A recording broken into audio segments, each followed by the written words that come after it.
Counting cards in Las Vegas is usually a minor offense relevant only to the affected casino. However, bending cards to get ahead in the game is a crime.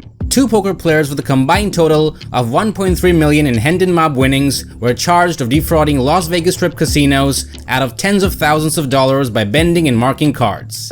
In this video, we look at what happened and the aftermath of the incident.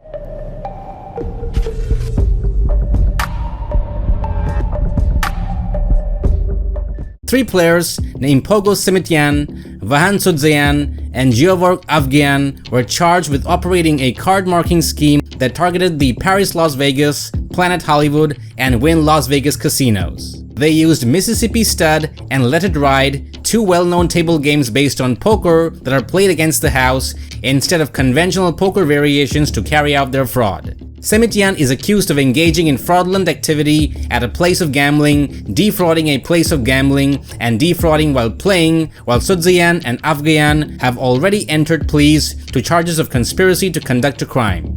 For those who do not know, card bending is a method of cheating where a player bends the corners of playing cards one way or the other based on their values. This enables the player to know what value the dealer's whole cards are based on the way it lays on the table game. This is different from edge sorting strategy employed by Kelly Sun and Phil Ivey in their iconic multi-million-dollar dispute where Sun just read flaws in their card design. Click the link in the description to check out the infamous edge sorting scam by Phil Ivey. The three men almost made it away with the money, but they ran out of good fortune and their sleight of hand trickery was exposed.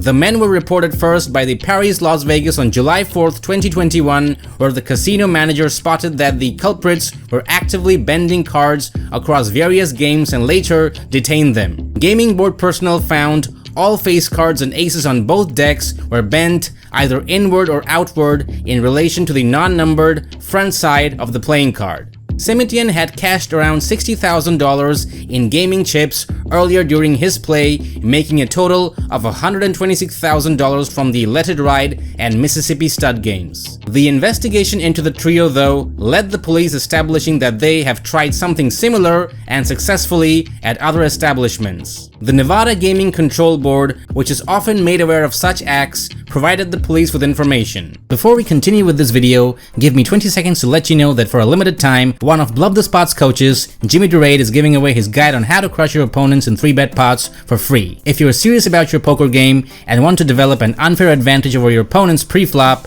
and understand how pros really make their pre-flop decisions, I strongly recommend you check it out. The link is in the description. While casinos cannot always catch the cheaters in the act, they frequently pick up anomalies in payments and double-check their surveillance coverage. Months later, after conducting an investigation, the NGCB investigators discovered that the trio had also executed the alleged cheating on July 3rd, 2021 at Planet Hollywood and on July 5th, 2021 at Wynn Las Vegas. At the Wynn casinos, the group reportedly cashed out of about $19,000 as a result of their illicit operation. Video evidence supports the assertion that the trio caused damage at each of the three sites. Arrest warrants were issued for all three men in November of 2021, though since they all lived in California, none of them were immediately arrested. Sudzeyan and Avgian soon entered into plea deal negotiations with Clark County prosecutors. Simitian reported chest pain during the NGCB inspection and was taken to the hospital. When investigators later went to the Wynn, they discovered Simitian had abandoned his hotel room. Simitian's attorney initially sought to quash the arrest warrant, though he ultimately surrendered to the Nevada authorities last month. In exchange for their guilty pleas, Avgian and Sudzeyan promised to compensate the casinos. They still may have to serve short prison terms depending on the court's decision, so they are not yet out of the woods. Simitian, who was arrested recently, has been ordered to stay out of the casino while he awaits further action against him. Simitian posted a $20,000 surety bond after his arrest and must appear at a preliminary hearing in November. Simitian and Sudzeyan are poker players who have amassed respectable WSOP winnings. Pogo Simitian has $420,000 in live poker earnings, according to Hendon Mob, his record stretching to 1997 and mostly made up of 4 and small 5-figure scores. Vahan Sudzeyan has a Hendon Mob listing going back to 2007, his live earnings of $851,000, including a 4th place finish worth $168,000 at the 2019 WPT Legends of Poker main event. The question is whether they have played on the straight all these years or attempted similar foolery at that time too. This video is powered by Bluff the Spot, the best place to learn how to win at poker from actual high-stake coaches like MMA Sherdog. Check the link in the description.